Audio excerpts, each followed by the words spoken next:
Haleluya, barikiwe sana pastor. Mungu awabariki jamani.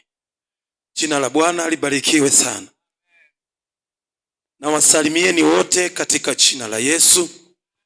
Hakika Yesu ni mwema. Nimeona furaha yenu, kwaya mnaimba vizuri. Utafikiri mna miaka zaidi ya 40 kwenye huduma ya uimbaji mahali hapa. Haleluya. Na wapongeza sana. Sema tunaweza katika yeye atutiaye nguvu. Sijasikia. Tunaweza katika yeye atutiaye nguvu. Ndio maana mmeweza, mmefanya vizuri. Tumeburudika tuliokuwa tumekaa huko tunawasikiliza. Hakuna kitu kizuri kama kukaa huko unaangalia kwaya inaimba. Kuna raha. Wanaokaa huko wanapitwa na vitu vingi jamani. Bwana Yesu asifiwe sana. Hongereni na kazi ya Mungu mnayoifanya mahali hapa. Mchungaji, Mungu akubariki kwa huduma mnayoifanya mahali hapa. Ndio mbeba maono wetu. Sisi tunaishi kwa sababu yupo. Haleluya. Tunaishi kwa sababu yupo. Bila yeye sisi si chochote, si lolote. Ndivyo Biblia inavyosema. Huyu ni baba yetu. Haleluya. Ukisoma kitabu cha Amos 3 mstari wa 7, Biblia inasema Mungu hatasema neno lolote na wewe bila kuwajulisha watumishi wake, manabii wake, siri zake. Mmeona sasa kwamba kumbe ili sisi tuishi au uhai wetu ni kwa sababu wachungaji wapo. Kwa nini ushituki tu unawanyoshea watumishi wa Mungu kidole kibaya? Kwa nini Mungu ametupa onyo haturuhusiwi kuwanyoshea kidole watumishi wa Mungu? Kwa nini amekataza? Nataka nikwambie kitu. Kitabu cha Yohana 1 mstari wa 14. Biblia inasema hivi.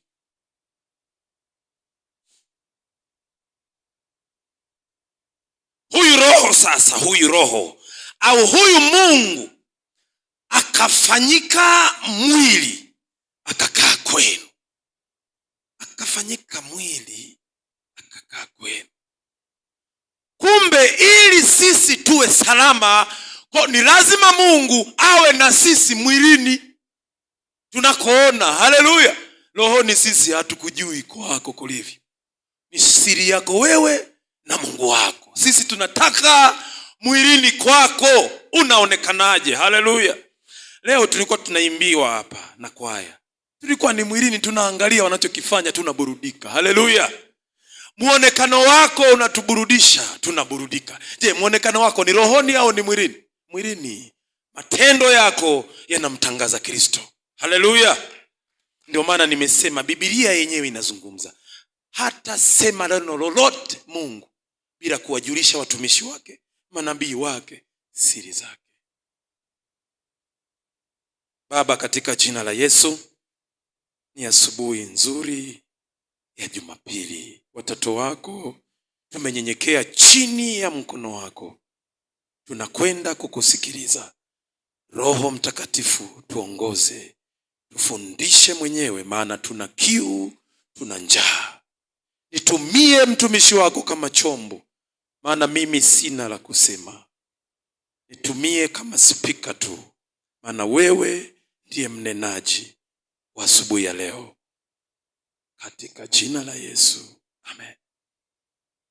Watoto wangu naomba mpite mbele, mlisalimie kanisa. Musa changu. Bwana Yesu asifiwe. Bwana Yesu asifiwe sana. Kwa majina naenda Msezoni Anyitike Mwakatobe. Nimefurahi kuwaona. Bwana Yesu asifiwe. Bwana Yesu asifiwe sana. Kwa majina naitwa Christian Hezron Anyitike Mwakatoga. Asanteni kwa kunikaribisha. Haleluya. Wamejua kukomboa muda. Wengine wanakuwa na maneno, wana vifungu vingi hao. Wangeanza kuvipanga hapa, muda usingetosha. Kwa wameangalia muda pia. Wanacheza na majira. Haleluya. Jina la Bwana libarikiwe. Wanafunzi kama mupo, Mungu awabariki kwa sababu mmemtanguliza Mungu kwenye maisha yenu, kwenye masomo yenu mmemtanguliza Mungu kwanza. Mungu awabariki sana. Haleluya. walimu wa CGM na walimu wa Sunday School, Mungu awabariki. Leo naenda kuwa mwalimu wako kwa kifupi. Naenda kuwa mwalimu wako. Walimu tunataka muda, kwa sababu muda hautoshi na siku yenyewe ilivyo. Mungu awabariki. Yaani muonekano wenu ina maana nyinyi ni washindi. Mvua imezuka, lakini mmesema tunaamka tutatembea na mvua. Haleluya. Mama mchungaji, Mungu akubariki sana kwa kazi mnayoifanya mahali hapa. Kazi yenu ni njema sana. Ni njema mno. Ni mfano wa kuigwa. Haleluya. Kulingana na muda, nani ana saa aniazime? Nani aniazime saa yake? Lazima niwe mwaminifu kwenye muda. Kiasi, wanasema kiasi. Kiasi. Hii najua kuangalia. Hii bwana, hii naangalizika hii. 6 na dakika 2. Kwa 6 na nusu niwe nimemaliza. Akinoga. Endelea. Roho Mtakatifu atakavyotuongoza ndivyo tutakavyoenda. Haleluya. Leo naenda kuwa mwalimu wako. Kwanza lazima leo nikutambulishe wewe. Wewe ni nani? Lazima nikutambulishe. Ujijue kwamba mimi ni nani. Haleluya. Namaanisha namna ambavyo Mungu ametuumba sisi. Uhalisia wetu ndio huu. Je, rohoni ndio huo? Kwa kifupi tuseme somo liseme hivi: asili ya mwanadamu, kiroho na kimwili. Haleluya. Asili ya mwanadamu. Kwamba huu muonekano wangu, hii tembea yangu, hii sema yangu, ndio hii Mungu ameniumba nayo. Kwa asili ya mwanadamu, kiroho na kimwili. Haleluya. Nina raha sana. Nipo kwa mchungaji Mwanchese, ni rafiki yangu kwa kweli. Nimeishi naye muda mrefu, tangu siku nyingi. Anaoa dada yangu, tunaishi mpaka leo, sijawahi kuona makuu yake. Yuko vizuri, yuko smart. Yaani kama ni upele umemkuta mkunaji. Kazi ambayo Mungu amempa mahali hapa ni ya kwake kweli, ni ya kwake. Wengine sisi tumepiga chenga, lakini Mungu ametukamata, lakini yeye amesimama, hajawahi yumba wala kutetereka. Haimaanishi hajaangushapo pua chini, wanaanguka wanainuka tena. Yaani ukianguka ukati tamaa, kuanguka kuko hivi. Kuna mtu anaweza kaja kwako akakupa habari mbaya za fulani. Umeelewa? Wewe unazipokea. Ukizipokea maana yake umeshindwa. Haleluya. Kumbe unazisikiliza alafu unazipuuza. Ukizipokea alafu ukaziweka moyoni, zitakuathiri. Huyu mwenzio yeye ameathiriwa. Tunasema ni mjumbe wa shetani aliyetumwa na nani? Na Mungu, ili wewe upimwe umesimama. Maana shetani hana wake. Akija yule mbaya, yule mlevi, yule ni mtoto wa Mungu yule. Ni mtoto wa Mungu yule. Na analindwa vilivyo na Mungu yule mpagani. Yule mlevi analindwa na Mungu. Haleluya. Na shetani hana mamlaka kwa yule, kwa sababu neema ya wokovu bado hajaipata. Haleluya. Wewe uliyepewa neema ya Mungu, ngoja nikwambie kitu. Huu ni utangulizi tu. Sio somo sasa rahisi, sio somo langu, lakini nataka nikufungue kitu. Wewe ambaye kwanza waliokoka wanyoshe mikono juu. Wote tumeokoka. Haleluya. Sasa tumeamrishwa na Mungu mwenyewe. Maana ukiokoka tayari wewe ni mwana wa nani? Wa Mungu. Anasema wote waliompokea aliwapa uwezo wa kufanyika nani? Wana.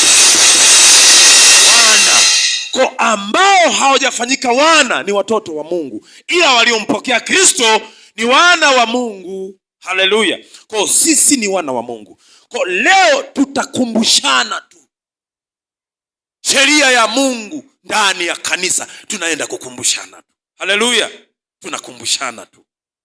Tofauti na mtu akienda kuhubiri barabarani huko virabuni. Injili ya kule tofauti. Kule tunasema Yesu anaokoa, Yesu ni mzuri, tutazame sisi tunavyoonekana, tumebarikiwa haya na haya, huu ni uzuri wa Yesu. Ndivyo tunavyosema kule. Haya, ndani ya kanisa hatusemi Yesu ni mzuri. Tunapashana au tunapeana mipasho au tunasimuliana uzuri wa ufalme. Kwa tunakumbushana tu uzuri wa Mungu. Haleluya, Bwana Yesu asifiwe sana. Kitabu ngoja, nimesema tuliookoka tumeamrishwa. Tumeamrishwa yapi? Mathayo 29 mstari wa 19 na 20. Mathayo 19 mstari wa 19 na wa 20. Naenda kuelezea tu. Unataka usome baba? Anataka asome. Subiri kwanza, tumpe maiki jamani. Maiki tunazo nyingi ndani huko. Tumpe maiki asikike. Maana watu wataanza kusingizia. Wataanza kusingizia. Musikilize vizuri sana hapo. Hii ni amri ya Mungu kwa sisi tuliomjua Mungu. Kwa sisi tunaomjua Mungu. Haleluya. Kwa sisi tuliookoka. Hii ni amri ya Mungu. Muisikilize vizuri. Naomba usome baba. Mathayo 19 mstari wa 19 na wa 20. Anasema, waheshimu baba yako na mama yako. Mathayo 28 mstari wa 19 na wa 20. 28 19 anasema, msikilize hiyo. Basi enendeni mkawafanye mataifa yote kuwa wanafunzi. Basi enendeni mkawafanye mataifa yote kuwa wanafunzi. Tunaambiwa sisi tuende tukawafanye mataifa kuwa wanafunzi. Mkiwabatiza kwa jina la Baba na Mwana na Roho Mtakatifu. Mkiwabatiza kwa jina la Baba na Mwana na Roho Mtakatifu. Msikilize vizuri hapo. Wengine wanasema mkiwabatiza kwa jina la Baba na la Mwana na la Roho Mtakatifu. Mtu akisema hivyo, fumbua macho, amekosea. Sio kwa jina la Baba na la Mwana na la Roho Mtakatifu. Anasema mkawabatize kwa jina la. Angesema kwa majina ya. Hapo tulikuwa sawa kusema kwa jina la Baba na la Mwana na la Roho Mtakatifu. Sasa anasema kwa jina la. Ametajwa huyu mmoja. Kwa jina la Baba na Mwana na Roho Mtakatifu. Maana yake hizi nafsi tatu zinatengeza neno Mungu au jina Mungu. Haleluya. Soma hapo, endelea. Na kuwafundisha kuyashika yote niliyowaamuru ninyi. Na tazama, mimi nipo pamoja nanyi siku zote hata ukamilifu wa dahari. Amen. Amen. Inatosha. Mumesikia hapo? Anasema enendeni kwa mataifa mkawafanye kuwa wanafunzi. Tena mkawabatize kwa jina la Baba na Mwana na Roho Mtakatifu.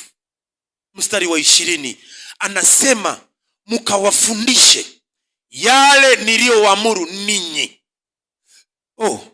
Tukawafanye kuwa wanafunzi wa nani? Hao mataifa. Anasema tukawafanye kuwa wanafunzi. Eti jamani, wanafunzi wa nani? Baba, maiki hiyo shika afu unazungumza. Tukawafanye mataifa kuwa wanafunzi wa nani? Wa Yesu. Wewe unasemaje? Wanafunzi wa nani? Wa Yesu. Hapana. Sio tukawafanye kuwa wanafunzi wa Yesu. Anasema mimi Mungu nimewaambia muende mkawafanye mataifa kuwa wanafunzi. Hajasema wanafunzi wa Yesu bwana. Mkawafanye kuwa wanafunzi.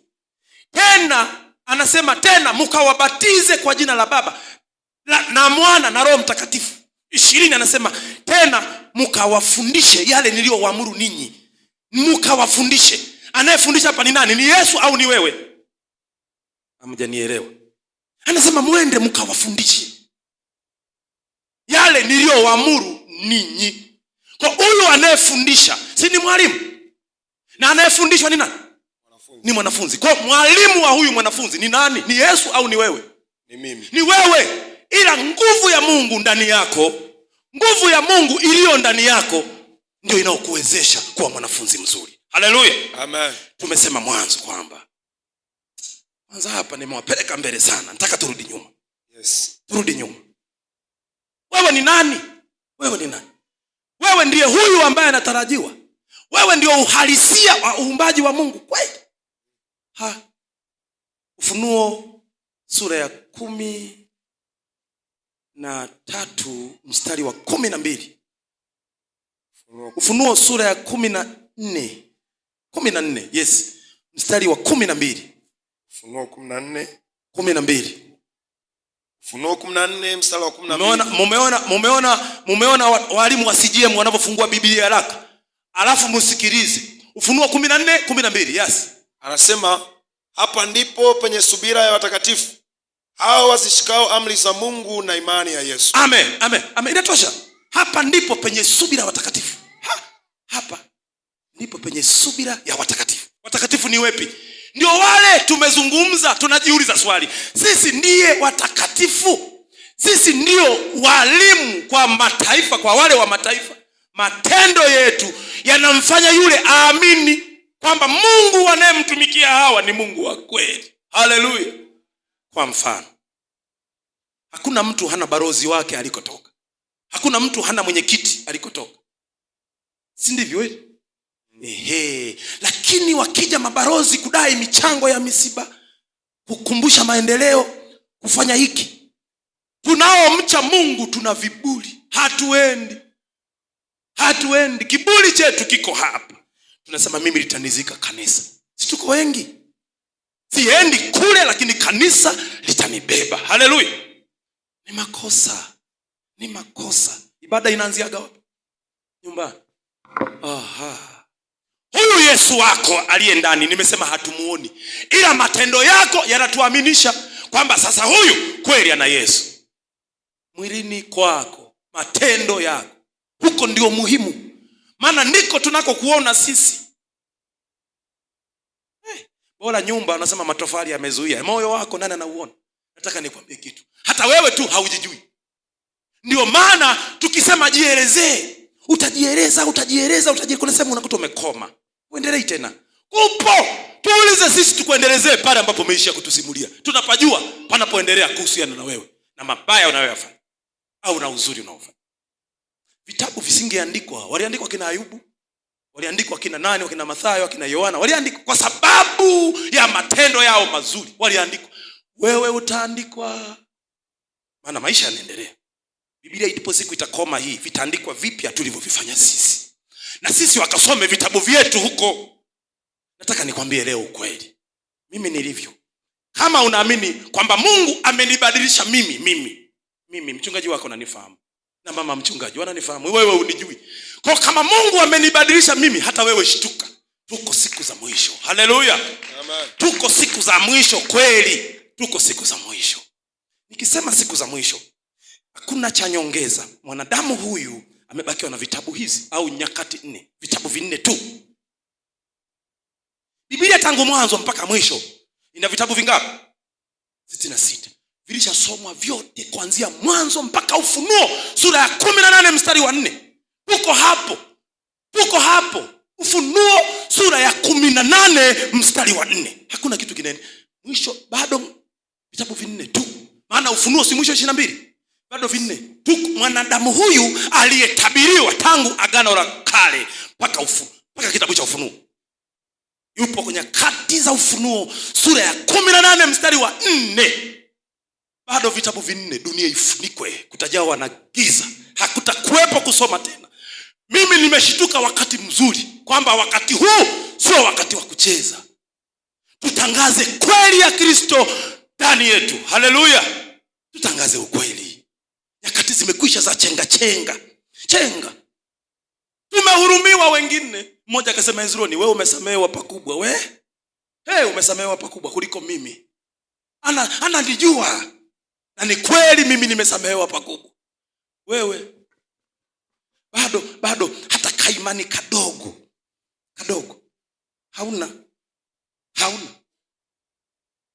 Mimi nimekombolewa juzi tu. Na sio kwamba neema ya Kristo sifahamu. Mama yangu ni mchungaji wa kanisa la EAGT. Yuko Igurusi pale. wametulea kwenye misingi ya Kristo, lakini sisi, wao watakuwa wanapita hapa, sisi tunapita kwa huku. Hatukufuata utaratibu wa kimungu wanaotufundisha wazazi wetu. Tulikuwa tunaona kama hawa wamekwenda na wamepitwa na wakati. Wamepitwa na wakati. Wanafikiri mchungaji Mwancheze hana vya kufanya. Ana vitu vizuri vya kufanya huko vingi, lakini ameviweka pembeni, amevikanyagia juu. Amesema Yesu kwanza. Mama mchungaji ana vitu vingi vya kufanya. Ana vitu vya familia yake, ana vitu vya ukoo wake, ana vitu vya ukoo wa Mwancheze navyo, lakini ameviweka pembeni. Huenda anagombana na ukoo huko, kwa sababu Yesu kwanza. Haleluya. Hata wewe hivyo hivyo umesema Yesu kwanza. Wewe unafikiri hakuna vilivyoacha nyumbani? Wewe ndio unawaza hapa kwamba maharage nyumbani yameungulia. Sijui maji niliyoweka hayatakauka. Viweke pembeni hivyo. Tumsikilize Mungu. Haleluya. Amen. Haleluya. Amen. Hii ndio asili yangu. Maana Biblia ikisema hapa ndipo penye subira ya watakatifu, ni hapa. Anasema tena hao wazishikao amri za Mungu na imani ya nani? Ya Yesu Kristo. Kumbe ili uwe mtakatifu lazima ushike sheria ya nani? Ya Mungu. Na imani ya nani? Ya Yesu. Ndio unakuwa mtakatifu. Sasa nataka nikufundishe kitu. Wapo wanaojua Kiingereza hapa. Kiswahili hakina maana sana. Kiingereza kina tafsiri nzuri. Huyu mtakatifu mwanadamu, Biblia inasema hayupo. Ya Kiingereza inasema hayupo. Ya Kiswahili mbona inasema yupo? Ngoja nikwambie. Mungu huwezi kumnyoshia kidole. Mungu ana kidole chake. Unapomnyoshia kidole Mungu, maana yake kiwe cha utukufu, kiwe cha utakatifu. Naeleweka hapo? Mtu mwingine unasema you, lakini Mungu unasema the. Tofauti yake hapo. Kiingereza kina maana nzuri. Kwa Kiswahili, huyu mwanadamu, wewe sasa unaitwa mtakatifu. Maana upo sehemu tunapomsubiria nani? Mungu. Wewe ndio unaitwa mtakatifu. Lakini Kiingereza kinasema hakuna mwanadamu mtakatifu. Hapa ndipo penye subira ya watakatifu. Kiswahili hicho. Tena anasema hao wazishikao amri za Mungu na imani ya Yesu Kristo. Hapa Kiingereza kinasema mwanadamu mtakatifu. Hatufuatilii tuijue Biblia. Maana Biblia ndio mwongozo wetu, ndio msingi wetu wa maisha ya kimwili na kiroho. Kwa nini mwanadamu mtakatifu Kiingereza kinasema hayupo? Huyu mwanadamu mtakatifu kwa Kiingereza anaitwa saint. Saint ni mwanadamu aliyeokolewa kwa neema, yuko ndani ya Kristo. Kwa sababu ni mkosaji. Lakini maana ya utakatifu kwa Kiingereza anasema hivi: mtakatifu ni yule ambaye hajawahi kukosea, hakoseagi, hatakuja kukosea. Ndio maana ya neno utakatifu. Narudia. Kwa Kiingereza utakatifu au mtakatifu anaitwa holy. Kwa ina makundi haya mawili. Kuna holy, kuna saint. Huyu mwanadamu kwa Kiswahili anaitwa mtakatifu, kwa Kiingereza anaitwa saint. Nimesema saint ni mtu aliyekombolewa kwa neema, yuko ndani ya Kristo. Sikiliza nikwambie. Tukisema ibada zinaanza saa 10, tunafika saa 10:01. Utakatifu ndivyo ulivyo. Mbona hujibu? Hapana. Tukisema kwenye mazoezi tufike saa 10 kamili, tunafika saa 10:20. Ndio mtakatifu? Hapana. Basi hayo mapungufu Biblia ya Kiingereza imetuambia ukweli. Anaitwa saint. Yes. Mwenye hofu ya Mungu, anayemtumikia Mungu, anayempenda Mungu. Yes. Kuna wakati anakosea anasema Mungu nisamee. Huyo anaitwa saint. Lakini tuweke Kiswahili hicho. Sisi ni watakatifu. Haleluya. Amen. Ila utakatifu wetu sasa, yes, huko vijijini kwetu tuheshimu viongozi wetu. Amen. Akija kiongozi kwako mwambie barozi, karibu. Kwenye maendeleo Jumatano anasema asante, mpe na maji ya kunywa. Alafu kule tukienda tunakutana na watu. Wale watu waambie jamani, wewe unaabudu wapi? Mimi juzi tulikuwa tunaenda kwenye msiba wa Mwakosi hapa. Kutana vijana wazuri. Nikawa nawauliza, "Nyinyi mnamwabudu nani? Wapi?" Tueleweki. Sisi nikasema sasa, umeona wale vijana? Wameviringisha nywele. ni kwamba kwa mfumo wao Mungu amewaita vile vile walivyo, ili wewe wakupate. Maana kama ni nywele zako zinakufanya usimwabudu Mungu, hata kwetu njoo nazo hizo njoo nazo. Wewe mimi ni mwimbaji wa hip hop, njoo nayo hiyo utaigeuza kwa utukufu wa Mungu, njoo nayo. Unajua kuna vitu vidogo ndio vinavyowakataza kuja huku, kwa sababu tunawasema ukiwa hivi usije huku.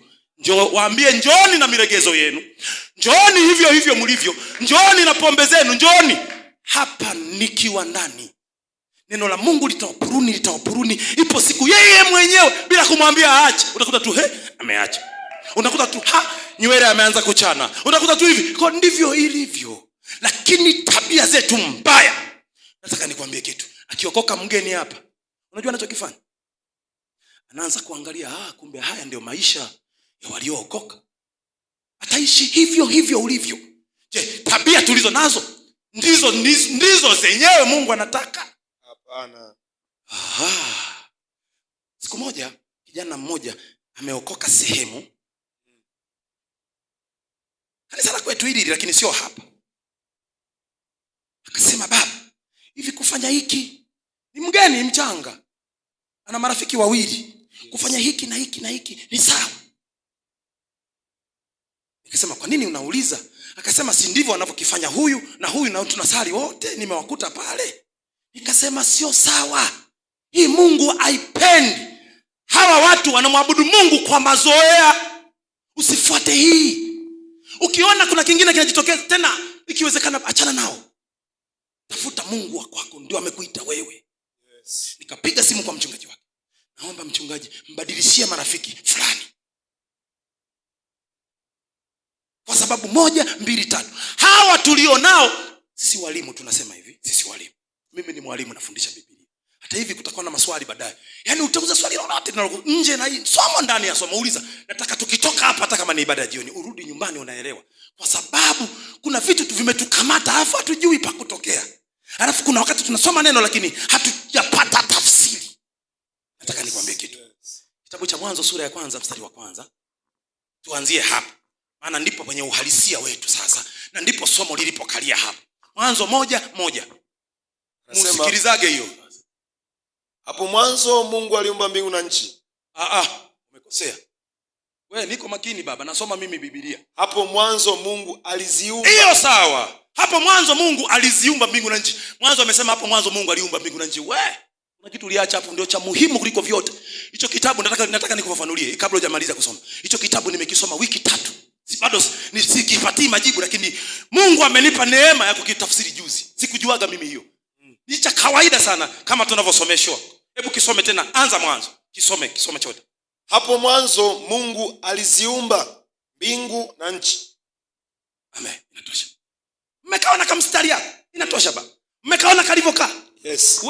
Hapo mwanzo Mungu aliziumba mbingu na nchi. Neno dogo sana. Na tumesoma sana, na hakukuwa na haja hata kufungua Biblia. Hata ningesema tuimbe kama wimbo wote huko mungesema. Lakini haiko hivyo unavyotafsiri wewe. Leo unalipata hili somo kwa upya, kwa namna mpya kabisa. Hapo mwanzo Mungu aliziumba mbingu na nchi. Zinatajwa mbingu ngapi? Nchi ngapi? Yes. Tunaenda hapo. Umesoma Mwanzo 1:1. Twende Ufunuo 21. Acha nisome mwenyewe hapo, tukomboe muda. Nisome kwa kuelezea tu. Ufunuo 21. Soma mwenyewe. Sikilizeni hiyo sasa. Soma. 21 ngapi? 1. 21 na 2. Kisha nikaona mbingu mpya na nchi mpya. Kwa maana mbingu za kwanza na nchi ya kwanza zimekwisha kupita, wala hapana bahari tena. Inatosha. Kisha nikaona mbingu mpya na nchi mpya. Anasema kwa maana mbingu za kwanza zinatajwa ngapi? Na nchi ya kwanza. Mbingu za kwanza na nchi ya kwanza zimekwisha kupita, hapana bahari tena. Kinabii bahari ni kiunabii. Bahari ni nini? Ni farume. Haleluya. Bahari ni farume kinabii. Kinabii Biblia ikisema upepo ni vita. Unaipata kwenye kitabu cha Yeremia 49 mstari wa 36 na 37. Hii bahari kinabii Biblia unaipata kwenye Ufunuo sura ya 17 mstari wa 15. inafafanua vizuri kwamba pale bahari maana yake bahari ni watu wengi. Wanyama kiunabii, mnyama ni farume. Bahari kinabii ni watu wengi. Kwa nini anasema watu wengi? Maana yake ni hii. Akisema bahari maana yake watu wengi, maana yake kwenye watu wengi kuna mafundisho ya uongo na ya ukweli. Kwa huyo akiwa huko maana yake yuko baharini. Kwa anasema tutoke kule tuje hapa patakatifu. Tuje hapa. Zamani palikuwa panaitwa Babeli, lakini kwetu hapa sio Babeli. Kuna makanisa yameibuka yanasema makanisa ni kwenu ni Babeli. Nasemaga Babeli kwenu, kwetu sio Babeli. Mchungaji wetu anatangaza habari njema za Kristo, anafanya sawa sawa na sheria ya Mungu, sio Babeli kwetu. Labda kwenu. Kwa nini mnasema Babeli? Wakaanza kutafsiri eti tumetoka kwenye misingi halisi na sheria halisi ya nani? Ya Mungu. Nikasema si kweli, ila huyu mliyemuona huyu ndio ametoka kwenye sheria. Huyu ndio Babeli. Huyu mliyemuona anafanya mambo ya kipumbavu, huyu ndio Babeli. Lakini kanisa letu sio Babeli. Kwa nini nasema Babeli? Biblia inasema hadi nimesema kwenye Ufunuo sura ya 14 mstari wa ngapi? Ufunuo sura ya 18 mstari wa 4. Biblia inasema enyi watu wangu, tokeni Babeli, msishiriki dhambi zake au mapigo yake. Msishiriki dhambi zake, msije mkashiriki nini? Mapigo. Babeli, miji ya watakatifu imegeuka kuwa Babeli, lakini sio kanisani kwetu. Kwa pale anasema kimbilieni mlima wa wokovu, pale Ufunuo sura ya 18 mstari wa 4. Naomba usome baba. 18:4 anasema, sikiliza vizuri. Kisha nikasikia sauti nyingine kutoka mbinguni ikisema, tokeni kwake enyi watu wangu, msishiriki dhambi zake wala msipokee mapigo yake. 5. Amen, inatosha. Wala msipokee mapigo yake. Umesikia hiyo? Yes. Wapi huko? Wakati Mungu ameshuka. Mwanzo sura ya 6 mstari wa 5 na wa 6. Wakati Mungu ameshuka kwa hasira kwamba sehemu ya kuishi watakatifu umeingia uharibifu. Uharibifu unajua unaingilia wapi? Utakatifu, uharibifu unaingilia wapi? Tumesoma Mwanzo 1:1. Biblia inasema Mungu aliziumba mbingu na nchi. Dunia imesemwa pale? Dunia iko wapi? Kwa nini dunia isemwe? Wakati kwetu huku tunazungumza dunia. Mbingu na nchi. Dunia haipo. Kwa dunia imetengenezwa na mwanadamu. Ndivyo Biblia takatifu inavyozungumza. Mungu aliziumba mbingu na nchi. Dunia haikuwepo. Dunia imeanza kutajwa kitabu cha Mwanzo sura ya 6 mstari wa 4. Imezungumzwa pale, ni parefu kidogo. Mwanzo sura ya 6 mstari wa 4 ndipo dunia imeanza kutajwa. Mwanzo sura ya 6 mstari wa 4 dunia imeanza kutajwa. Imetajwa dunia pale, imetajwa mpaka Mwanzo sura ya 7 mstari wa 4 Mungu anaikomesha dunia. Anaangamiza kila kitu. Anampa Nuhu kazi, aanze kujenga mbingu mpya na nchi mpya. Nuhu. Maana kwa Adamu, mwanadamu amebobojoa, ameharibu. Kwa uumbaji unaanza upya kwa Nuhu. Leo hii mimi nakwambia mchungaji wako ni kama Nuhu. Mchungaji wako ni kama Adamu. Mchungaji wako ni kama Ibrahim. Mchungaji wako ni kama Musa. Mchungaji wako ni kama Yoshua. Mchungaji wako ni kama Yohana Mbatizaji. Mchungaji wako ni kama Yesu Kristo. Nimetaja wachungaji 7. Wa kwanza alikuwa anaitwa Adamu. Wa pili alikuwa anaitwa nani? Nuhu. Wa tatu alikuwa anaitwa nani? Ibrahim. Wa 4 alikuwa anaitwa nani?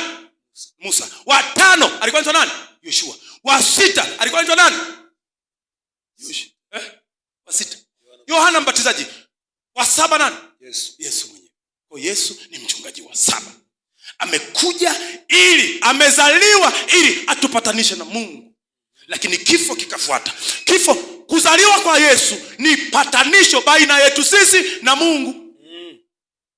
Kifo cha Yesu ni ondoleo la nini? La dhambi. Tunaelewana lakini?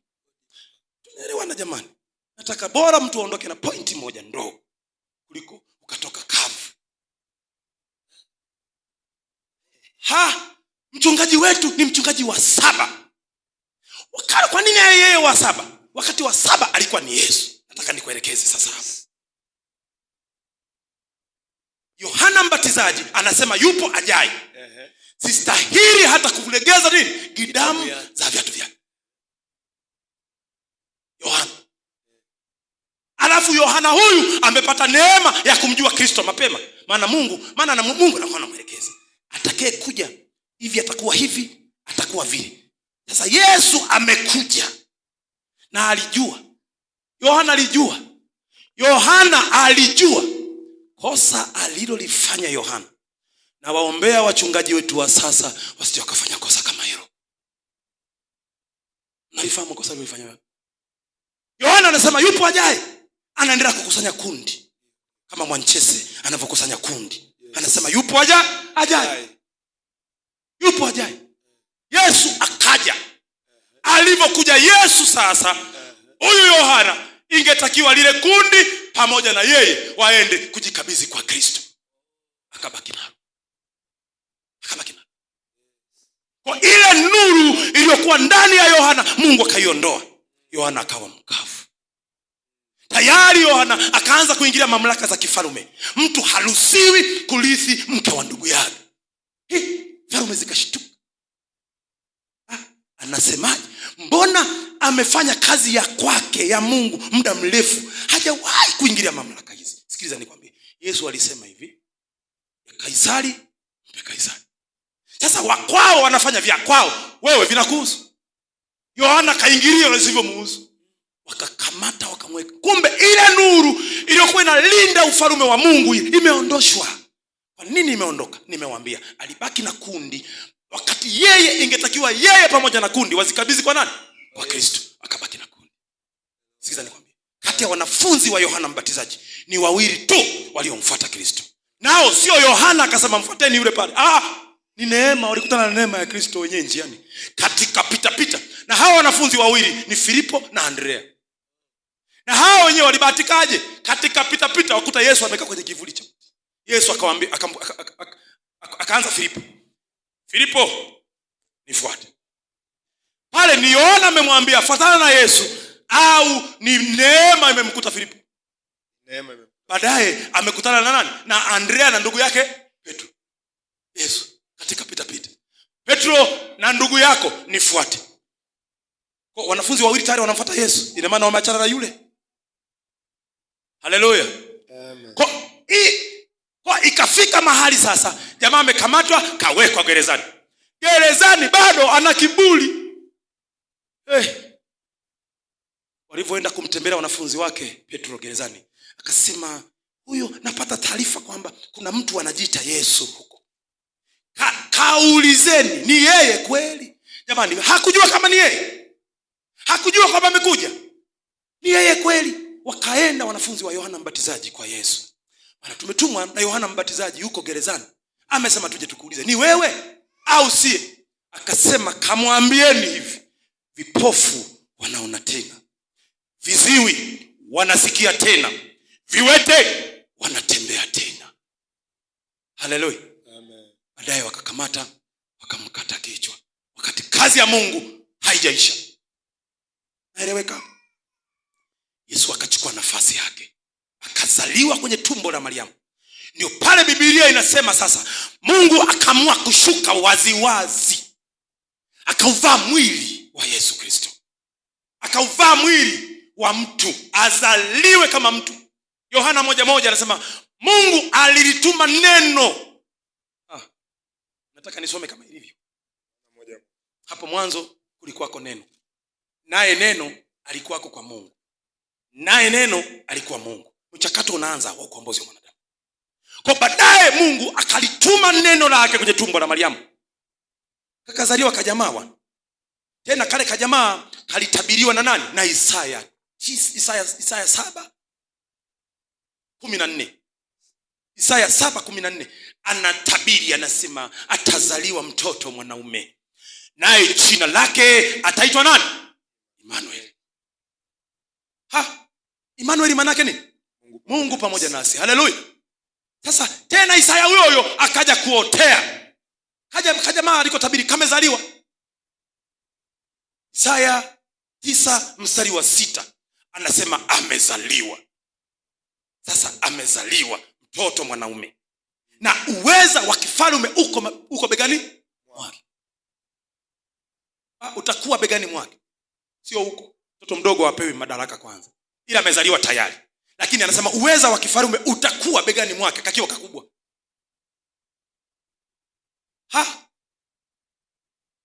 Hautabiri ukakamilika. Yesu amezaliwa. Tena Yesu sasa tukamuua wenyewe. Mwanadamu alivyokaa. Mwanadamu amekaa vibaya jamani.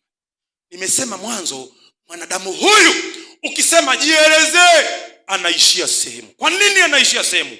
Automatic mwanadamu Mungu amempatisha. Yuko mara mbili. Kuna upande ndani yake ni wa Mungu. Ni nafasi ya Mungu inajitegemea. Ndani yake huyu mwanadamu kuna nafasi ni ya kwake mwenyewe.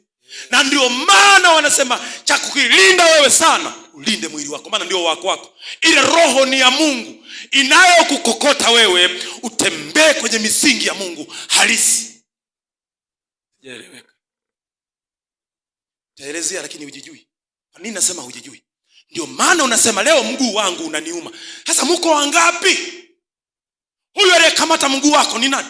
Leo kichwa changu kinaniuma. Huyu anayesema kichwa changu, ngoja nikwambie. Hilo jina lako ndio maana majina huwa hayabadiliki. Ukimpa mtoto jina ndio moja kwa moja. Ukimpa la pili itakuwa la pili afu feki. Jina la kwanza analopewa mtoto liangalie sana. Ndio linabeba uungu. Au lile jina la kwanza ndio Mungu mwenyewe. Kwa namna hii mwili wa marehemu Hezroni. Sasa huyu Hezroni mwili wake umekufa, yeye yuko wapi?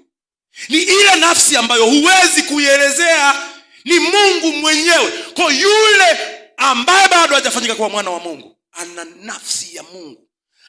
Kuna sehemu kwenye mwili wake kuna Mungu, ndio lile jina lake. Lakini mwili huu unatumikishwa na nani?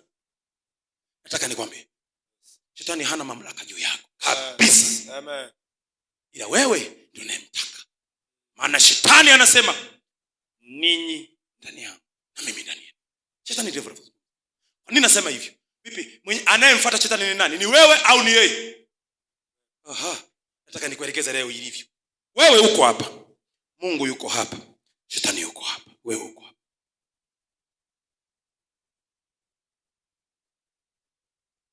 Mungu haanzi na wewe. Sheria inasema wewe ndio uanze na Mungu. Mungu anasema hivi, anitafutaye kwa bidii ataniona. Tena Mungu anasema ninyi, sio mimi. Ninyi ndani yangu na mimi ndani yenu. Yuko hapa, Shetani yuko pale, wewe uko hapa. Yakobo 3:2. Wewe, Mungu yuko hapa, wewe uko hapa, yeye yuko pale. Kwanza tunachelewa. Jamani, vya kusema tunavyo vingi. Tunavyo vingi. Soma baba, sema tuone hapa. Usikilize sasa, wewe uko hapa, Mungu yuko pale, Shetani yuko pale. Hebu soma hiyo. Yakobo 3:2 anasema, Amen. Maana twajikwaa sisi sote pia katika mambo mengi. Mtu asiyejikwaa katika kunena, huyo ni mtu mkamilifu. Amen, inatosha. Mtu asiyejikwaa katika kunena. Kunena kwako kunamkaribisha Shetani. Kunena kwako kutamkaribisha Mungu. Je, ni nani mchokozi? Umchokoze Mungu awe ndani yako au mchokoze Shetani awe ndani yako? Shetani hana mamlaka wala nguvu ya kumfuata mtu. Wapagani wawili majirani. Unisikilize. Wapagani wawili majirani. Mmoja amezindika nyumba yake, mwingine hajazindika nyumba yake. Wachawi wanapokuja wataanza nyumba ya nani?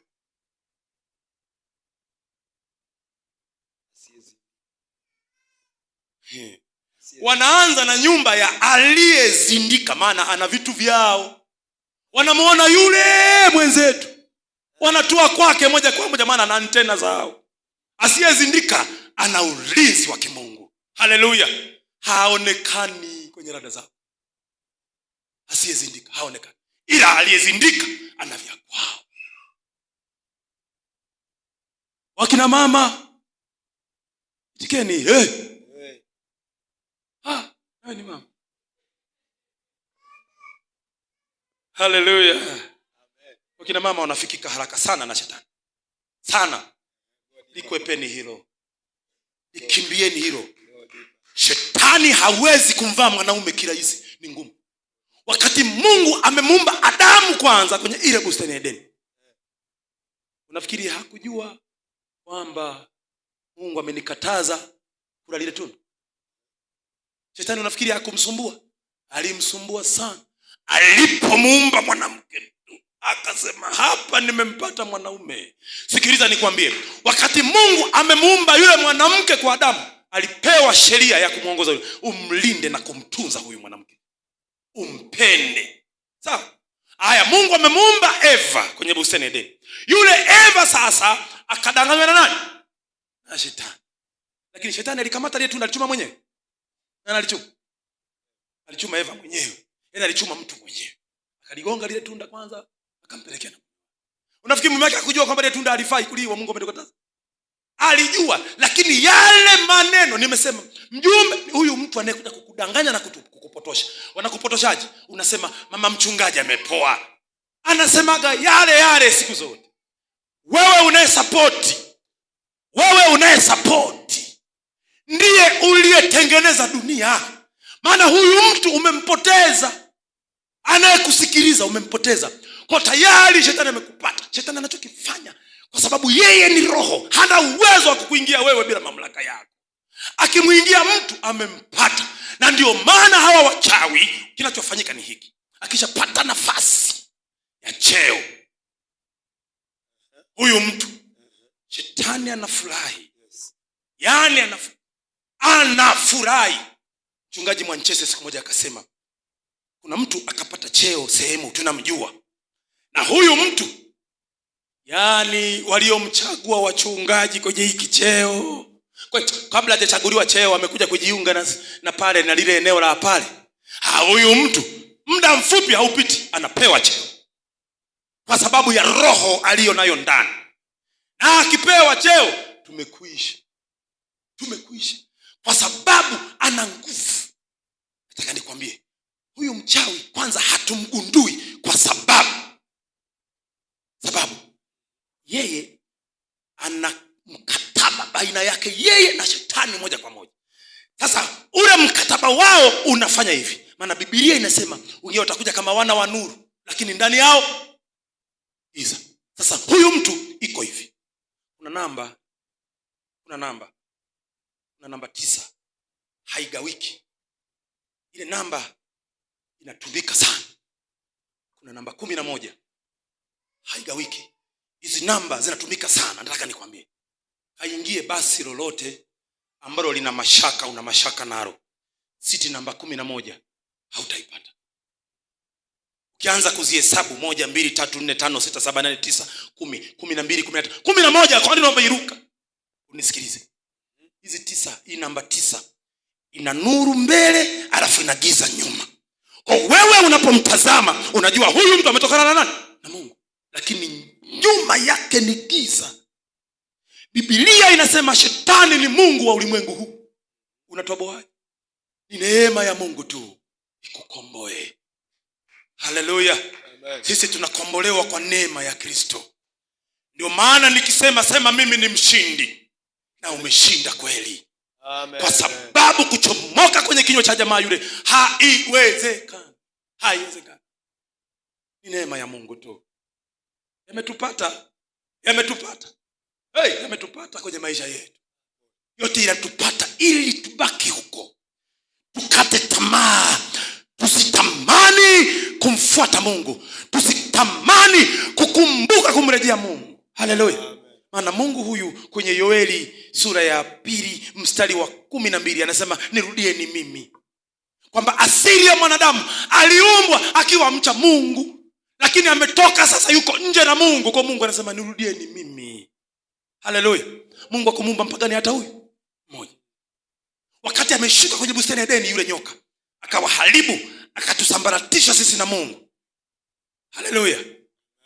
Alipotusambaratisha sisi na Mungu, Mungu alishuka kwa uchungu.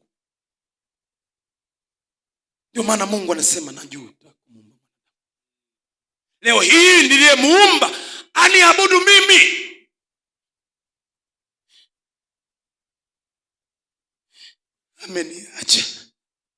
Ameniacha. Wanadamu utafanya mizaa madhabahuni. Mungu anaumia sana. Nataka tumrejee. Tufanya mizaa ndani ya Yesu. Tumekuwa mageti ya kurudisha wengine kukimbilia Yesu. Mungu aturehemu sana. Sisi ni vyombo viteule vya Mungu. Haleluya. Ndio maana nimesema wewe umeshinda, wewe ni mshindi. Kabadilishe matendo yako nyumbani. Kaanze kuishi na majirani zako vizuri nyumbani, ili umtangaze Kristo aliye ndani. Leo nimesema wewe ndiye mwanafunzi. Wewe ndiye mwalimu, sio mwanafunzi. Wewe ndiye mwalimu ambaye umeambiwa kufanye mataifa kwa wanafunzi wako. Maana ile roho ya Mungu iko ndani yako. Mungu anataka kujidhihirisha live, waziwazi kwa watu kupitia matendo yako. Matendo yako yamtangaze Mungu. Mungu awabariki. Karibu mchungaji.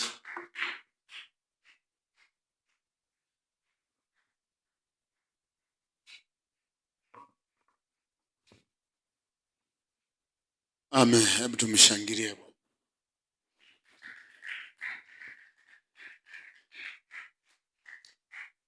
Mungu kubariki sana mtumishi wa Mungu.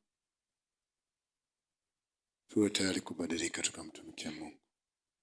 Mungu ana makusudi. Tusimame. Baada ya jioni usikose, tunaendelea tuko na mtumishi wa Mungu. Sema Yesu, nakuja mbele zako. Mimi mwanao, umesema na mimi juu ya kubadilika ili niwe mwanafunzi nilio mzuri, nikupendeze wewe. Mungu, napotoka kwenye milango hii, kuanzia sasa unitangulie. Ninaporejea jioni, ninaomba Mungu unitangulie nikawe mwaminifu. Ninaomba Yesu, siku zangu zote unitunze, usiniache, nitenge mbali na dhambi. Ninaomba Mungu niwe na roho ya unyenyekevu mbele za uso wako.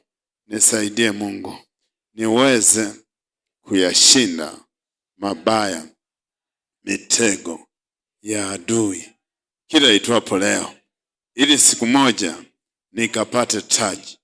Kila mmoja aombe. Baba, katika jina la Yesu aliye hai, ninakuhitaji mahali hapa.